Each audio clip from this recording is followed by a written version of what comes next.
Bem-vindo ao programa Nossa Língua, uma iniciativa das emissoras públicas de televisão dos Estados-membros da CPLP, Comunidade dos Países de Língua Portuguesa. Através de 28 documentários, vamos oferecer-lhe uma visão contemporânea da diversidade cultural, social e política do mundo da língua portuguesa. O documentário A Rota dos Escravos constrói um retrato contundente de um período terrível da história de Portugal, Angola e demais colónias portuguesas em África. Traça um quadro do comércio de escravos feito pela coroa portuguesa desde o início da evangelização no Reino do Congo, com a chegada de Diogo Cão, e revela que depois da abolição do tráfico de escravos, este se manteve camuflado até meados do século XX, na exploração do trabalho dos contratados, levando africanos para as roças de São Tomé, Cabo Verde e Guiné.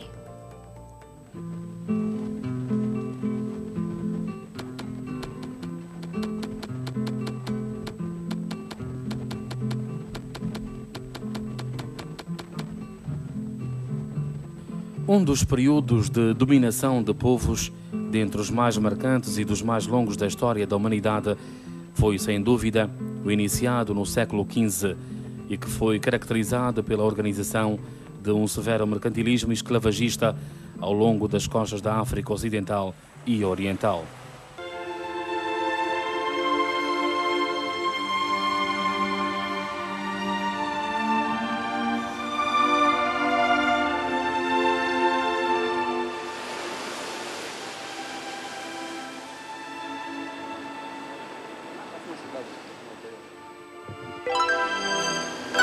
A foz do rio Zaire, Ponta do Padrão, situa-se a norte da cidade petrolífera de Soio e possui margens baixas, especialmente à esquerda.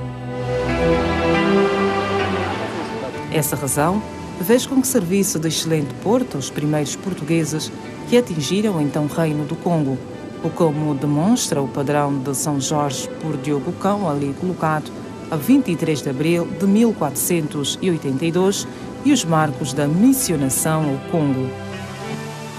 Além do facto histórico, a exuberante e viçosa vegetação facultam à Ponta do Padrão um panorama fascinante e agradabilíssimo, que tem sido atrativos pitorescos para que se visite.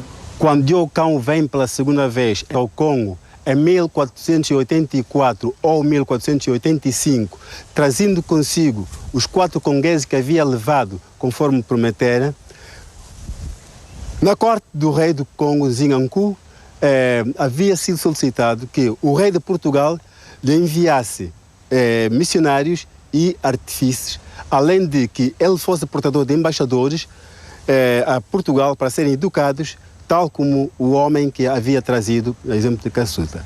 É assim que a Cassuta chefeia a embaixada conguesa, que iria com Diogo Cão a Portugal. Em Portugal, envolvidos 6 ou 5 anos, em 19 de dezembro de 1490, partia a primeira expedição missionária e com ela marinheiros, artífices e soldados para virem até ao Congo. E, finalmente, a 29 de março de 1491, chegavam a este local os primeiros missionários para iniciar o cristianismo ao Congo e que a cruz aqui assinala.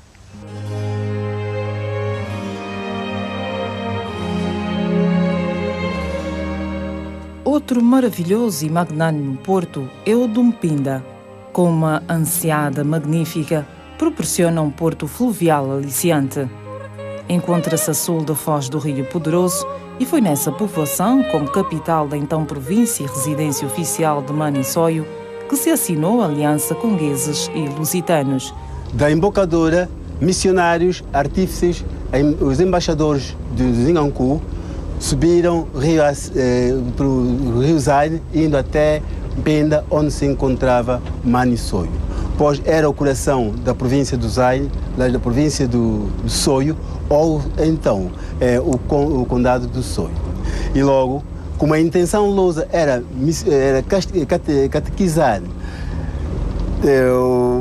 os habitantes desta província, portanto, deste reino, teria de iniciar pelo Maniçoio. Maniçoio e se encontrava no Mpinda, ele seria então batizado nessa mesma altura em que esses missionários chegam a Mpinda. Como saudação dos missionários, tocaram tambores, clarinetes e os padres entoaram salmos porque se tratava do momento pascal. E, por sua vez, Maniçoio receberia a visita jubilosamente, fazendo desfilar o seu guarda pessoal e tocando instrumentos tradicionais. É assim que, a partir do dia 3, o Maniçoio se deixa batizar e consequentemente, mais aristocratas. Portanto, temos aqui Mpinda como espelho, como centro da cristianização do Congo e, neste momento, de Angola. Etimologicamente vem de Jinguba. Depois do desembarque dos portugueses, o navegador, ao ver mulheres a cultivarem, perguntou-as como se chamava a localidade. Elas, depreendendo que o visitante pretendesse saber o que diziam, retorquiram: Pinda Tucunananga, estamos a semear Jinguba. Com isso, a aldeia passou a denominar-se por Pinda.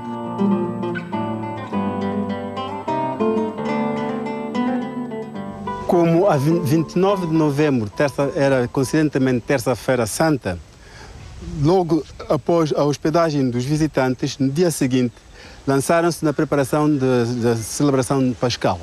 É assim que, dentro dessa preparação, incluíram a construção de uma capela com ramos de palmeiras e, tendo Maniçoio solicitado o batismo, foi nessa capela batizado quando a celebração pascal, domingo a 3 de abril de 1491, optando pelo nome de Manel, portanto, foi batizado com o nome de Dom Manel, que seria o rei de Portugal. Portanto, nós tínhamos assim Mpinda como marco histórico-religioso da introdução da Igreja Católica no Reino do Congo. E como a missão era evangelizar, era catequizar, nós temos assim o Maniçoio batizado e com ele mais alguns aristocratas para assinalarem, para darem exemplo, para servirem de modelo a toda a população, a todo o povo do Soio. Nós vamos ver que nessa altura já o Soio contava com aproximadamente 400, 500 mil habitantes e a maioria estava aqui na área de Mpinda. Mpinda começa a ter assim um valor histórico-religioso muito relevante. É assim que, mesmo já no seu abandono, aproximando-se do seu abandono, Dom Frei Alexandre da Sagrada Família, acompanhado do padre Boaventura Sereia, visitaram a missão muito tristemente. Para a tentativa de salvação, vieram os padres de Landa em 1785 para ver o que se podia fazer de Mpinda, mas infelizmente já estava nas proximidades da decadência. É assim que a luta titânica para a restauração do Soio foi constante, mas só em 1885 é que o padre Antônio Tomás vem criar a missão de Santo Antônio do Soio. É essa missão que foi merecendo cuidados crivos, mais crivos, até que, para firmá-la, foi transferida em 1930, foi transferida para a aldeia próxima aqui do Luango, e mais tarde, em 1930, foi confiada aos padres espiritanos. Na tentativa de conservação tradicional dessa igreja, criou-se, viria então o padre José Rodrigues de Araújo fundar a nova missão e fixada no Mpinda, cuja igreja, essa que vimos, inaugurada a 17 de outubro de 1943. Portanto, nós temos aqui um Pinda e temos as razões dos cuidados que um Pinda deve merecer na história religiosa, tal como na história própria. Portanto, num índice, num âmbito histórico-religioso do valor de um Pinda.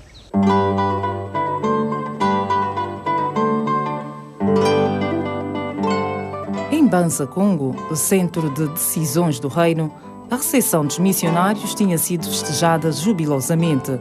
O rei mandou mobilizar súditos ao centro da comitiva. Logo à chegada, entregaram os presentes que traziam e, dias depois, iniciaram a ensinar os filhos dos nobres, catequizar o rei e a aristocracia, a construírem escolas e a igreja que deveria ser a primeira a sul do Sara. Vindos do Soia, chegaram finalmente a Mbanza, Congo, os missionários, artífices e os embaixadores de Zingankou. Após a chegada, apresentaram os presentes que traziam, incluindo uma cruz batizada por o Papa Inocêncio II.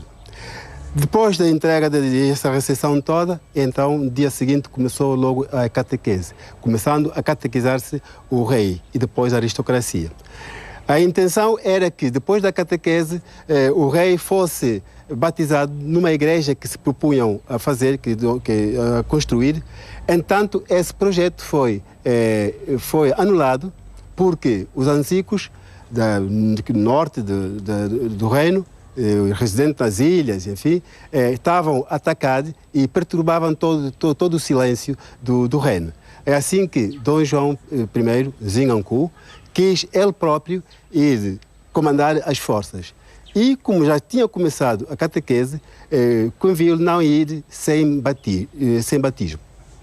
É assim que imediatamente se construiu uma capela de palha e foi batizado aí a 3 de maio de 1491. Além do rei, foram também batizados os da aristocracia, portanto, o corpo da corte. O rei, tomando o nome de rei de Portugal, os da aristocracia também foram tomando os nomes da aristocracia portuguesa. Olha, em relação à mulher de Zingankou, tomou o nome também da rainha de Portugal. A rainha de Portugal era Dona Leonor e então a rainha do Congo também viria a batizar-se com o nome de Dona Leonor. O herdeiro de Portugal era Afonso e aqui em relação ao Congo, também o herdeiro tomou o nome de Afonso. E consumava-se assim a introdução de Camões de que tinham conquistado o reino do Congo e convertido à fé de Cristo. Depois disso, o rei partiu e, aliás, vamos encontrar aqui Rui de Sousa, o comandante da frota, que trouxe os missionários, também ajudou a combater do lado do rei. Para a continuidade do projeto, a 6 de maio, lançou-se a pedra e começou-se a construção desta igreja, desse monumento, que foi a primeira igreja ao sul de Sara, portanto, para assinalar a implantação do cristianismo na África.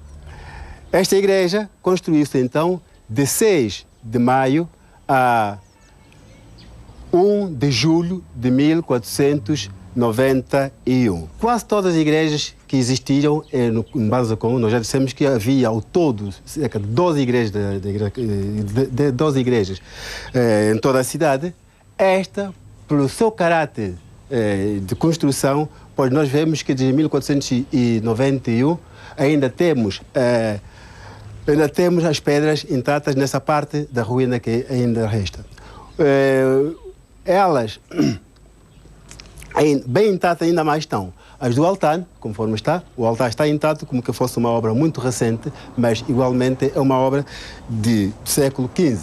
Portanto, isso significa que essa igreja é realmente importante, não só pelo seu caráter religioso, pela demarcação, por ter sido a primeira a construir-se ao sul de Sara, mas também pelo estilo que se utilizou e pelo material.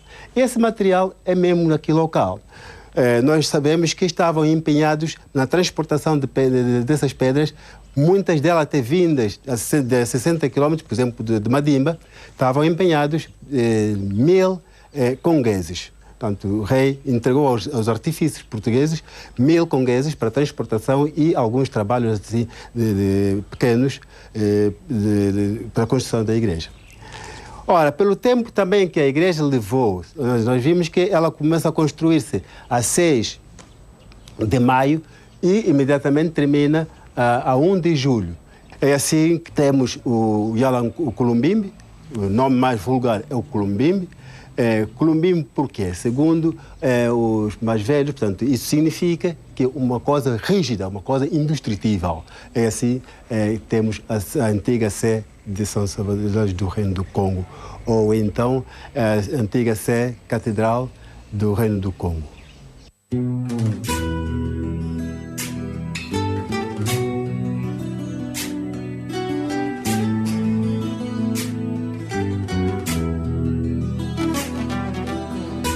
No recinto ao lado, tumbas que o tempo esqueceu. Dos que foram reis deste Congo, hoje sombras e quase uma dúzia delas construídas por se terem localizado facilmente.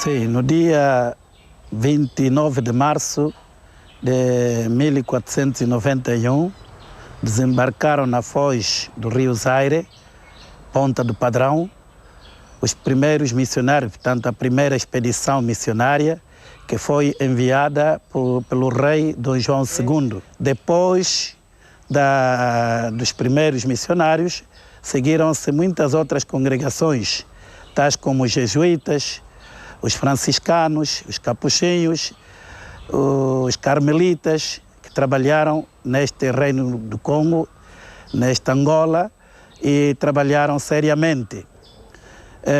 Tiveram alguns resultados positivos, mas também houve alguns momentos em que ficaram tristes por causa de certo comportamento dos cristãos e dos habitantes deste reino. Primeiro foram bem recebidos pelos reis, lá mesmo no Pinda, o Manissoio, até recebeu o seu batismo, ele, os seus familiares e seus filhos. E o Manissoio dirigiu os missionários aqui na sede, portanto na sede do Reino do Congo, onde também foram recebidos pelo rei. E nessa altura o rei também recebeu o seu batismo, ele, a sua esposa e filhos. Portanto, esta parte é positiva. Eles foram recebidos pelos reis e depois os reis sensibilizavam o povo para poder também receber o batismo. Isto é verdade. A evangelização, de facto, estava a correr no seu ritmo normal. Mas houve dissabores depois. Quais eram os dissabores? Primeiro é que o povo não queria deixar as práticas antigas. Por exemplo, a feitiçaria, a poligamia e o resto. Não queriam deixar estas práticas antigas. Era uma dor por parte dos missionários, porque os missionários pregavam contra a poligamia, contra a feitiçaria, mas o povo não aceitava. Então, muitos até que eram batizados, que seguiam a palavra de Deus, só por não quererem aderir à monogamia e deixar a feitiçaria, pronto, começaram a abandonar a fé cristã. Isto foi uma dor para os nossos missionários, nossos primeiros missionários que cá chegaram. E, finalmente, em 1881, como estamos a ver, chegou definitivamente na Missão Católica de Banza Congo, uma equipa enviada pelo bispo de Luanda a Banza Congo, e essa equipa foi chefiada pelo Dom Antônio Barroso, Padre Antônio Barroso, que fazia parte, antigo aluno, portanto, do Seminário das Missões de Chernak do Bom Jardim. Com ele vieram mais 3 missionários que trabalharam juntos, mas o superior foi ele, o padre Antônio Barroso. E dali fundou-se definitivamente a missão da igreja aqui em Angola, portanto, em outras partes também.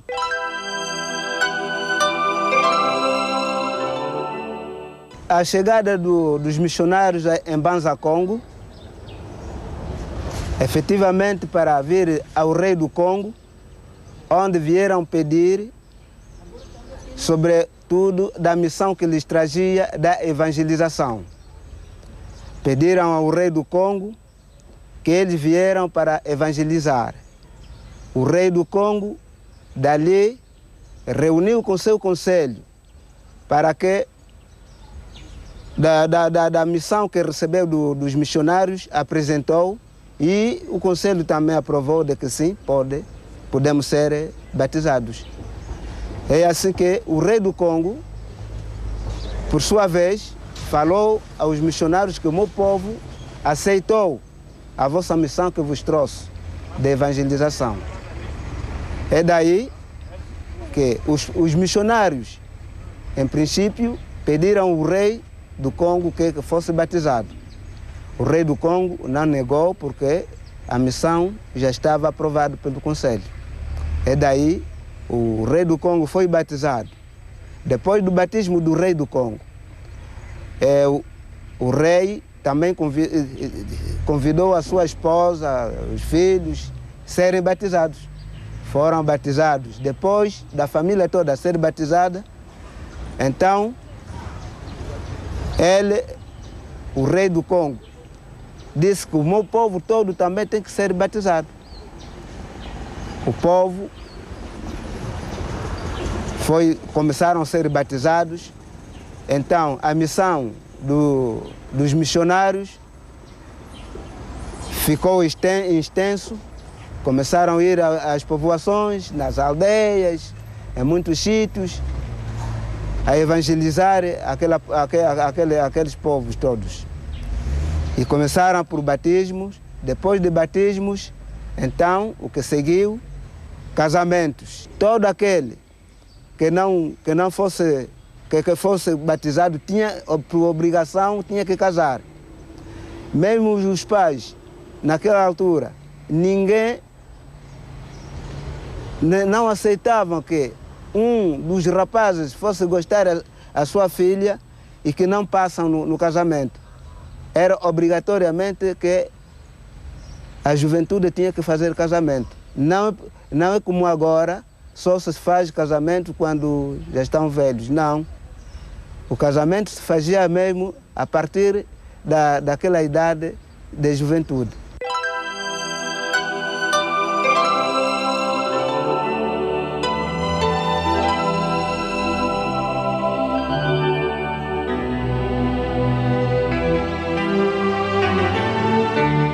No cartório da Missão Católica de Banza Congo encontraremos o primeiro registro de batismo e casamento realizados até a data.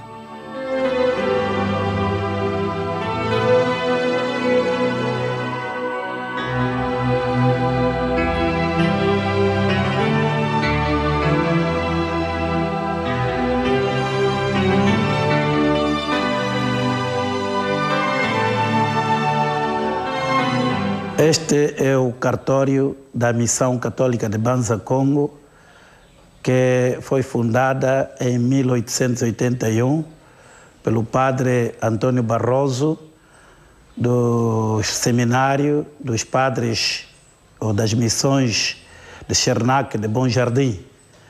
E neste cartório nós encontramos os primeiros registros no ano de 1883. Esta missão, como já disse, foi fundada em 1881, mas os primeiros registros que temos aqui datam de 1883. Depois de batismos, depois de casamentos, depois de primeiras comunhões e crismas, também óbitos, os padres sempre registram, sempre fazem um registro para guardar no arquivo. Pode ser que um ou outro precise alguma certidão de casamento, de batismo, de primeira comunhão ou de crisma, então nós apresentamos, elaboramos, fazemos a certidão e entregamos ao candidato. Por exemplo, este livro aqui é o que temos, tanto 1883, como estão a ver, até 1917. Estão os registros dos batismos feitos desde 1883 até 1917, estão aqui. E a partir daí também continuam 1917, 1918, 1919. Temos até o ano 2009, que é este em que nós nos encontramos. Os registros que nós temos aqui, não só daqui da sede da paróquia da Sé Catedral, mas também temos registros dos povos, porque a nossa paróquia se estende também lá nos povos, nas comunas e aldeias. Então temos aqui, por exemplo, o registro de 1954 dos povos, como estão a ver. Temos também 1958, o registro dos povos. Assim, cada ano temos tido registros da sede e registros dos povos. Portanto, assim está organizado o nosso arquivo, o nosso cartório aqui da paróquia da Sé Catedral da Missão Católica de Banza, Congo. Atualmente sou eu o pároco desta paróquia, superior da Missão Católica, e chamo-me Malaquias Justino André.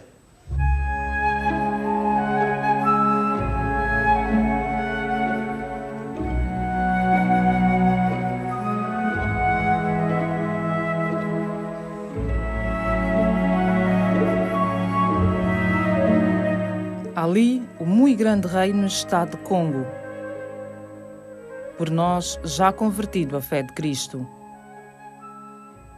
Por onde o Zaire passa, claro e longo, rio pelos antigos nunca visto.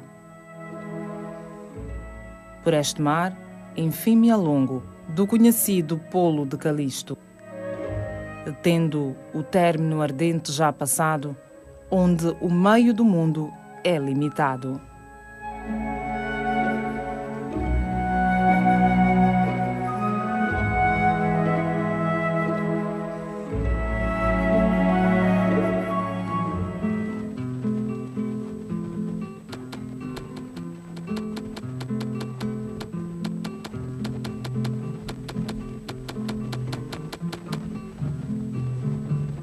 Um dos períodos de dominação de povos, dentre os mais marcantes e dos mais longos da história da humanidade, foi, sem dúvida, o iniciado no século XV e que foi caracterizado pela organização de um severo mercantilismo esclavagista ao longo das costas da África Ocidental e Oriental. É uma das regiões do continente que foi particularmente atingida por esta prática económica primitiva. Foi o atual território angolano, com a articulação neste processo, logo no século XV, do Reino do Congo e do conjunto dos seus territórios aliados.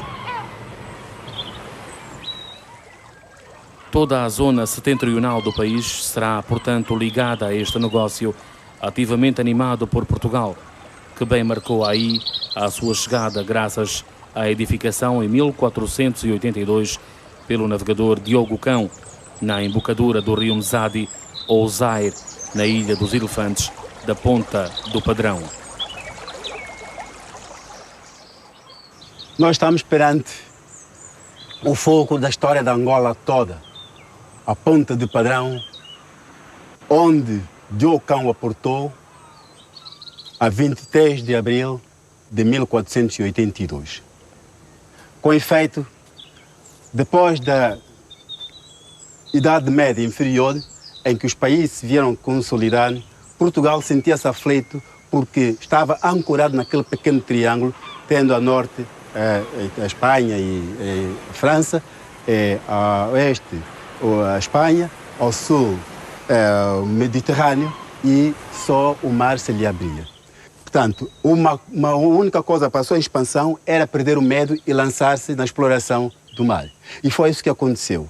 E graças ao empenho de um dos filhos de João I, portanto, a ínclita geração do Henrique, que fundaram a história náutica de Sagres, começa então, a partir dessa escola, homens que, sulcando o mar, viriam dar novos mundos a Portugal. Começando pela Celta e seguindo depois para Cabo Verde, Açores, Canárias e São Tomé, mais outras terras, a dado momento, uma pequena frota com destino às terras de Prestijão, onde abundava as especiarias como canela, pimenta, ao passar por esta área de Zaine, a frota comandada por Diogo Cão foi surpreendida por um volume de água que, mesmo a cerca de 60 léguas da costa, sulcava as águas do mar. Isso levou Diogo Cão a aproximar-se da costa, onde encontra os congueses nos seus afazeres e a quem finalmente perguntou para saber como se chamava o rio e as terras de quem era. Em relação ao rio, o povo perguntado disse que se chamava Nzadi, porque para nós, em Kikongo, todo o rio que é grande é Nzadi. Ora, por corruptela, Diogo Cão chamou ao Nzadi Zaide.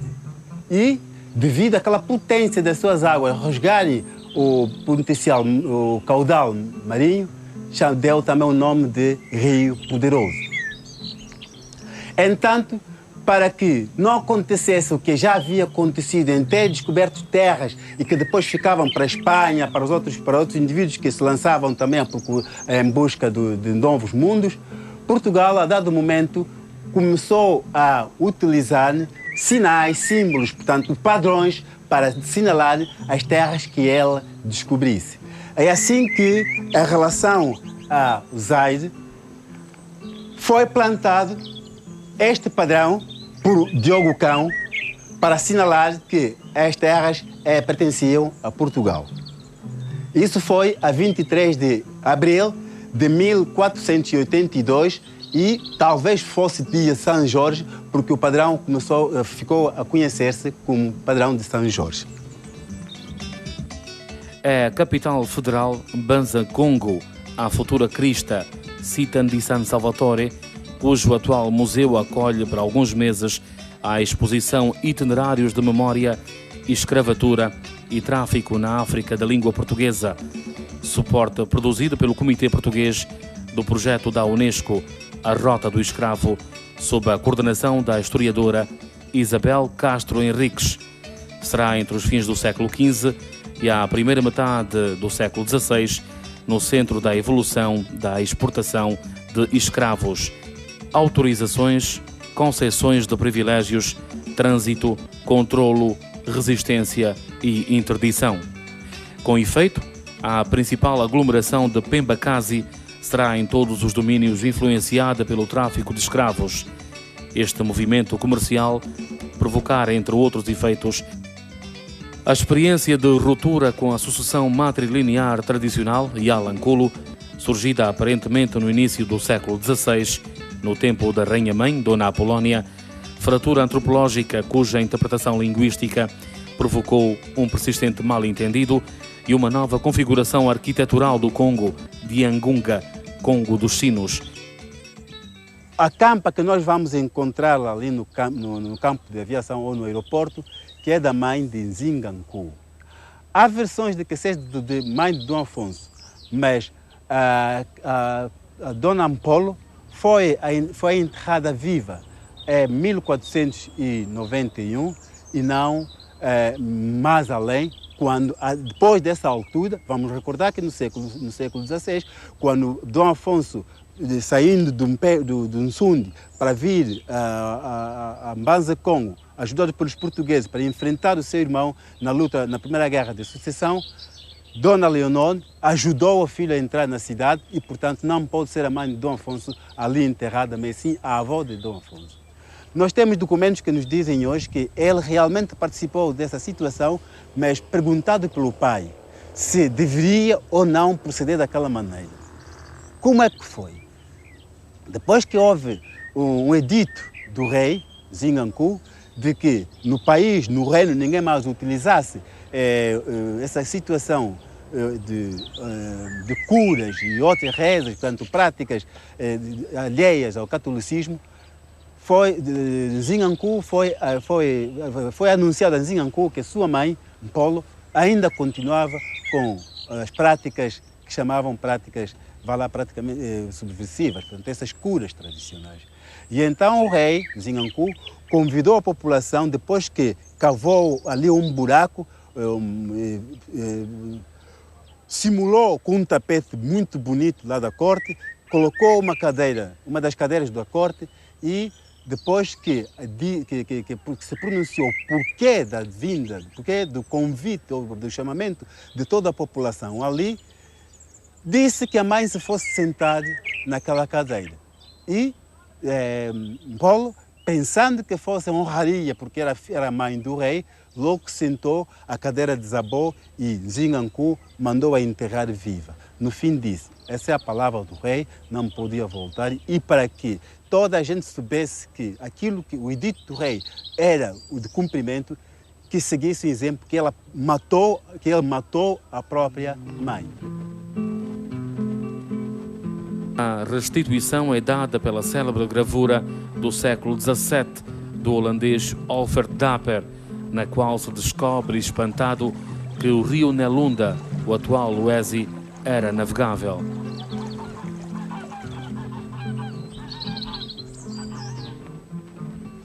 Nós estamos neste momento perante o curso do rio Lués. Segundo dados históricos e imagens do século XV, este rio foi navegável.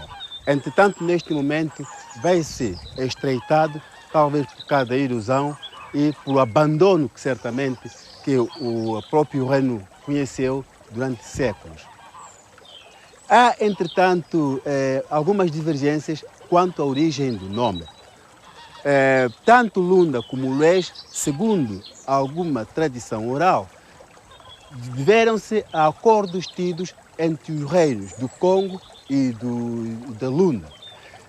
No primeiro acordo, porque se devia rubricar, o Congo deu o nome a um rio grande que vai a Temposo, o nome de Lunda, o atual Lunda, de que o Lués é fluente. Num segundo acordo, para reforço, quando na Lunda estava a linhagem de Lués, teria havido um outro acordo para reforçar o primeiro, e então deu-se a esse nome o nome de Lués. E eu sou apologista a isso, muita gente também é, porquanto Lués, em Kikongo, significaria estrelado. Entretanto, esse nome, como luar, utiliza-se somente no plural. E logo, Lués é mais nome da linhagem do que seja realmente o que significa realmente luar. Se fosse luar, seria Mies, tal como muita gente se chama Mies, que é luar. Mas como Lués, luar, torna-se um pouco ambíguo, porque em Kikongo, conforme disse, em Kikongo, luar o termo utiliza-se mais no plural, utiliza somente no plural, Mies. Tanto como Lunda. Lunda também é. Só Lunda e não tem assim grande significado no Kikongo. Em Kikongo utiliza-se Lunda, mas com um prefixo ou Lulunda, ou Tulunda, ou qualquer termo, ou qualquer forma assim, qualquer prefixo. Entanto, Lunda, somente Lunda, nós somos apologistas de que seja realmente o reino de Lunda, porque houve acordos, sim senhor, porquanto tenham sido os reinos mais potentes, os reinos mais fortes e concordes naquela altura.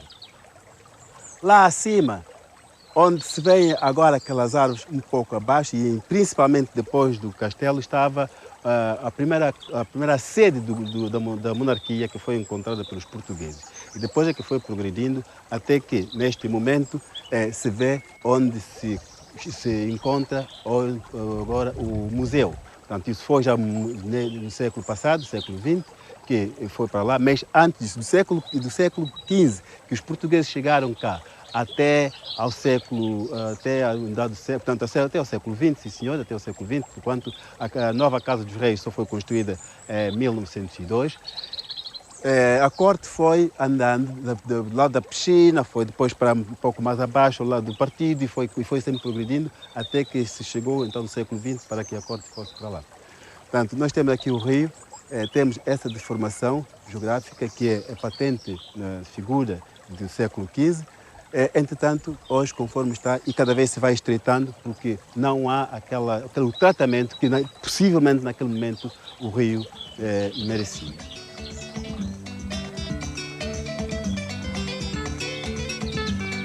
Um dos primeiros destinos dos escravos que farão a famosa rota São Salvador, Sogno ou Soio, e que serão embarcados nos poéticos, mas mortíferos e mal afamados portos de Mpinda e Porto Rico, será o Golfo da Guiné, com o seu tríptico insular Annobon, São Tomé e Príncipe.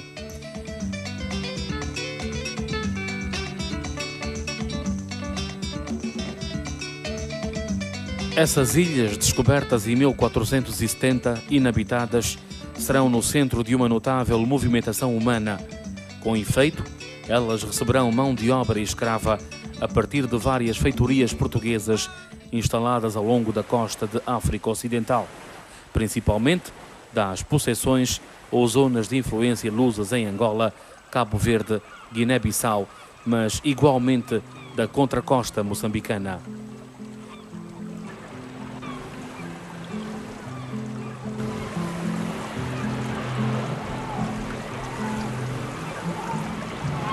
Porto Marítimo. Havia nos olhos postos o sentido de não vencerem distâncias. Calados, mudos, de lábios colados no silêncio, os braços cruzados, como quem deseja mais, de braços cruzados. Os navios chegavam aos portos e partiam. Os carregadores falavam da gente do mar. A gente do mar dos que ficam em terra, e as mercadorias seguiam. Os ventos dispersos na alma do tempo traziam as novas das longínquas terras. Secretavam-se em noites e dias a todos os homens, em todos os portos, no destino comum. Os navios chegavam aos portos e partiam.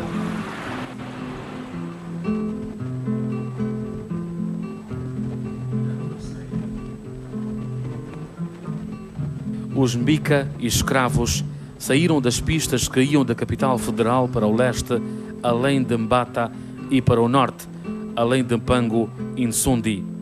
Eles serão invariavelmente conduzidos nas intermináveis caravanas e impedidos de fugir graças a vários instrumentos coercivos cruentos, tais como forquilhas, braceletes de ferro, esferas de ferro, grilheta e algemas.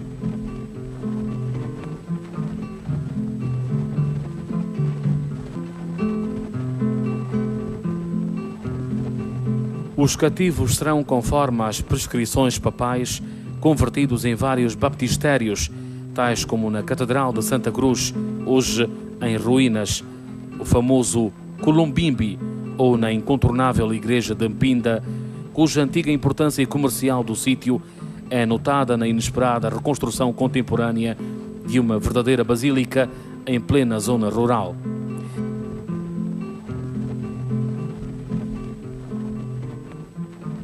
Embarcados nos porões insalubres dos navios, eles chegarão às ilhas do Golfo da Guiné e serão consignados nas terríveis plantações de cana-de-açúcar e, mais tarde, nas imensas roças de cacau e de café. Esta exploração homicida continuara naturalmente depois da laboriosa abolição da escravatura transatlântica e a em vigor na fagocitária colónia de Angola, sob a forma de trabalho forçado ou de trabalho sob contrato.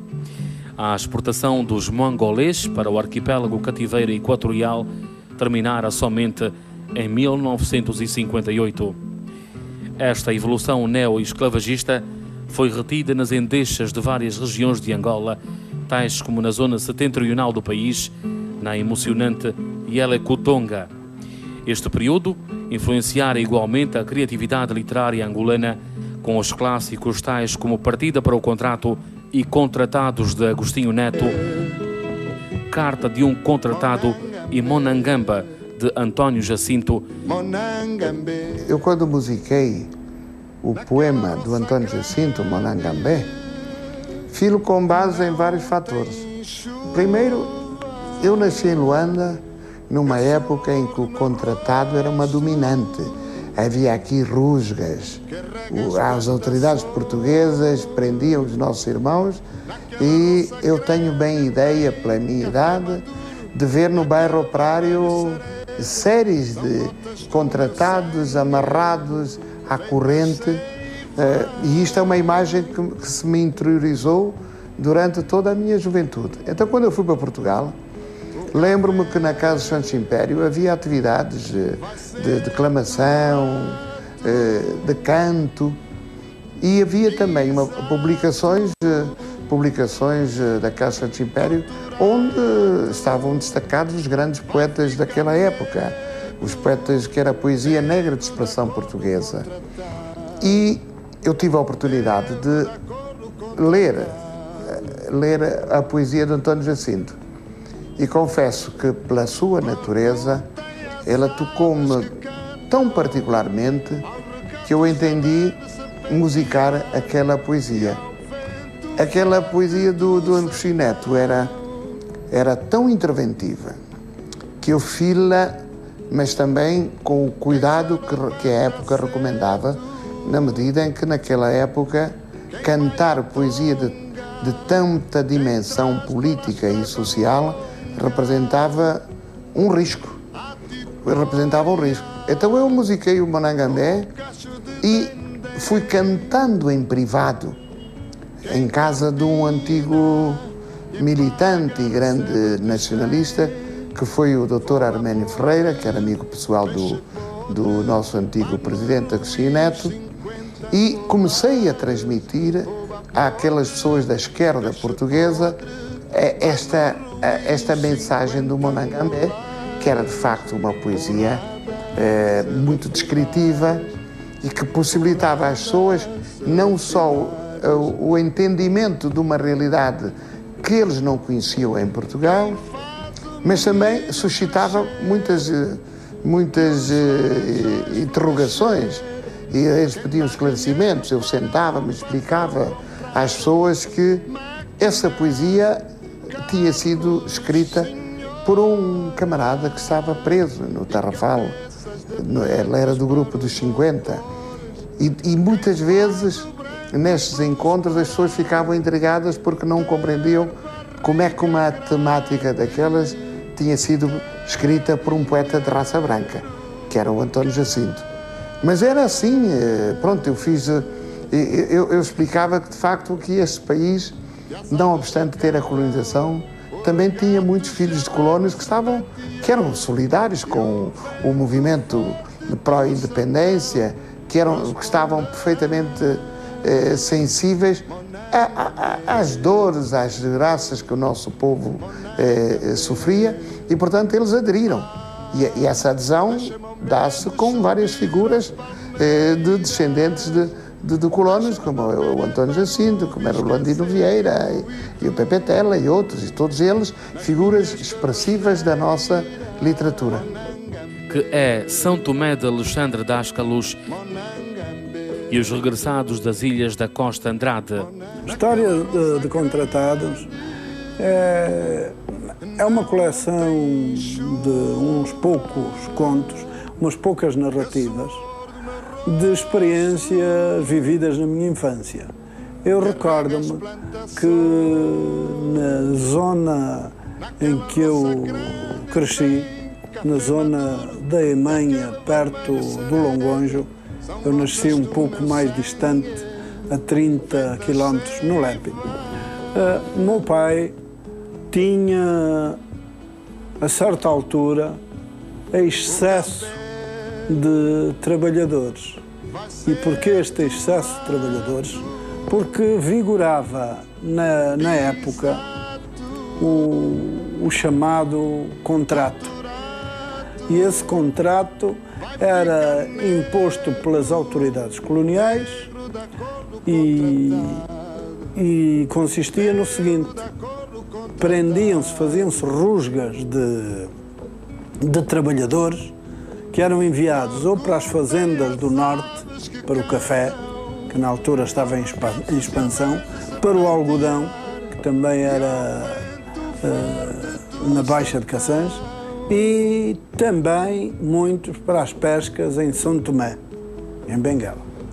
E então havia muitos trabalhadores ali da zona, muitos jovens, que apareciam ao meu pai, que tinha uma fazenda, enfim, com dimensões normais, e que se ofereciam para trabalhar, porque trabalhador já vinculado a algum serviço não era mandado nem para as fazendas, nem para São Tomé, nem para as pescas.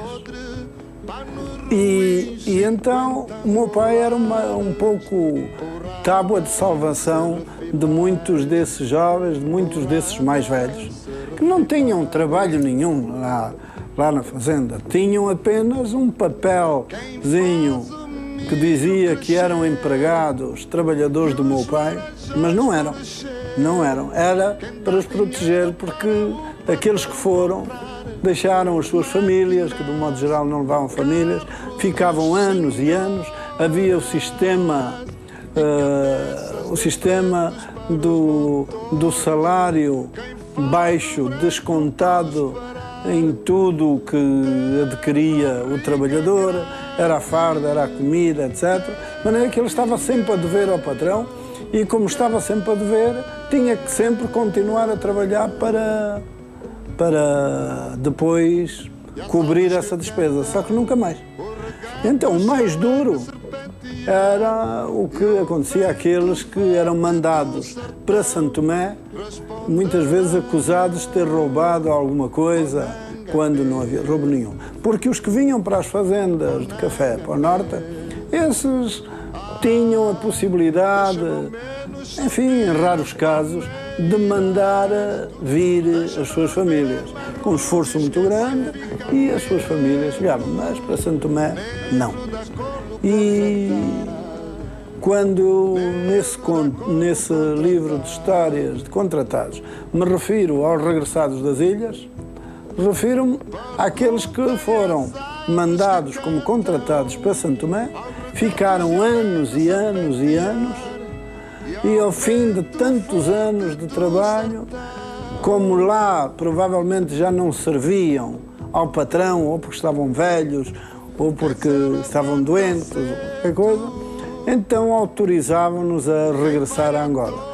E regressavam, muitas vezes, trazendo no caixotinho ou na caixa de papelão, como única riqueza, uma calça, uma camisa, um cobertor e meia dúzia de centavos. Esses eram os contratados. Naquela roça grande não tem chuva. Esta cristalização oral e escrita terá, como era de esperar, uma comovente declinação na música angolana.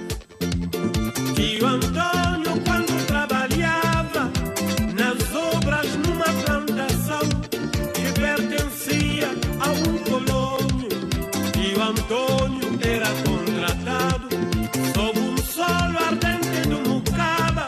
Ele apanhou um pau nas costas, o capataz pretendia que ele, demasiado lento, Tio Antônio era contratado. Tio Antônio Ayanda Muntonga, Tio Antônio Ayanda Muntonga, ele um buque singa butuca. Tio Antônio foi contratado, Madeira, Santo Tomé, Cabo Verde, Brasil, Goa na Índia, o dia do seu regresso. São esses mbica, serviçais e contratados que contribuíram substancialmente na formação das comunidades banto-criolizadas na autónoma Príncipe, os Minui, na zona norte de São Tomé, os Faros, e no sudeste da Ilha Santa, os temíveis angulares, que vão invariavelmente resistir e tentar mudar a arbitrária ordem esclavagista, atacando os preciosos engenhos de cana-de-açúcar, os confortáveis palacetes e as estratégicas fortalezas. É esta luta secular que criara a inexpugnável São João dos Angulares. É esta luta, associada à dos nacionalistas angolanos, Bissau, guineenses, cabo-verdianos e moçambicanos, que desembocaram em 1975 no fim da era da neo-escravatura. Naquela roça grande não tem chuva. Naquela roça grande não tem chuva. É o suor do meu rosto que rega as plantações. Naquela roça grande não tem chuva. Não me exijas glórias, que ainda transpiro os ais dos feridos nas batalhas. Não me exijas glórias, que sou eu o soldado desconhecido da humanidade. A minha glória é tudo o que padeço e que sofri. Os meus sorrisos, tudo o que chorei. Nem sorrisos, nem glória. Apenas um rosto duro de quem constrói a estrada porque há de caminhar, pedra após pedra, em terreno difícil. Um rosto triste pelo tanto esforço perdido. O esforço dos tenazes que se cansam à tarde, depois do trabalho. Uma cabeça sem louros, porque não me encontro por ora no catálogo das glórias humanas. Não me descobri na vida, e selvas desbravadas escondem os caminhos por que hei de passar. Mas hei de encontrá-los e segui-los, seja qual for o preço. Então, num novo catálogo, mostrar-te-ei o meu rosto coroado de ramos de palmeira, e terei para ti os sorrisos que me pedes.